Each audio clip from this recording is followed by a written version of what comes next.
نبی پاک صلی اللہ تعالی علیہ وآلہ وسلم گھر سے باہر نکلے تو صحابہ ادب کے ساتھ کھڑے ہو گئے۔ آپ صلی اللہ علیہ وآلہ وسلم کی مبارک نظر پلٹ کر 6 سال کی عمر میں ابوا کے ریت کے ٹیلوں میں گردش کرنے لگی۔ آپ صلی اللہ علیہ وآلہ وسلم نے روتے روتے آپ صلی اللہ علیہ وآلہ وسلم نے روتے روتے فرمایا، کاش آج میری ماں زندہ ہوتی اور میں لوگوں کو نماز عشاء پڑھا رہا ہوتا، اس میں سورہ فاتحہ کی تلاوت کر رہا ہوتا اور اچانک میری ماں کو میرے ساتھ کوئی کام یاد آ جاتا۔ آپ صلی اللہ علیہ وآلہ وسلم نے فرمایا، میری ماں دروازے کی چلمن کو سرکا کر کہتی، ابنی محمد۔ آپ صلی اللہ علیہ وآلہ وسلم نے فرمایا، لوگو اللہ کی قسم میں نماز کو توڑ کر اپنی ماں کی بات سنتا۔ سبحان اللہ، یہ وہ ماں کی محبت ہے جس کو میرے آقا کریم صلی اللہ تعالی علیہ وآلہ وسلم نے بھی محسوس کیا۔ وہ ایک دانشور نے کیا خوب کہا ہے کہ ہم 5 لوگ تھے اور سیب 4 تھے، تو ماں نے کہا مجھے سیب پسند ہی نہیں ہے۔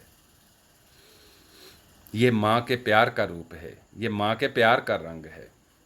بندہ بھلے بلندیوں کی مسندوں پر بیٹھا ہو، لیکن اس میں وہ مزہ نہیں ہے جو ماں کے قدموں میں بیٹھنے کا مزہ ہے۔ 5 سٹار ہوٹلوں میں کھانے کھانے میں وہ مزہ نہیں ہے جو ماں کے پاس بیٹھ کر چولہے پر بیٹھ کر روٹی کھانے میں مزہ ہے، ماں کے ہاتھوں سے روٹی کھانے کا مزہ ہے۔ آقا کریم صلی اللہ تعالی علیہ وآلہ وسلم نے فرمایا، جس نے ماں باپ کو ناراض کیا اس پر اللہ کی لعنت، اس پر فرشتوں کی لعنت۔ آپ صلی اللہ علیہ وآلہ وسلم نے فرمایا، اس پر زمین اور آسمان کی لعنت۔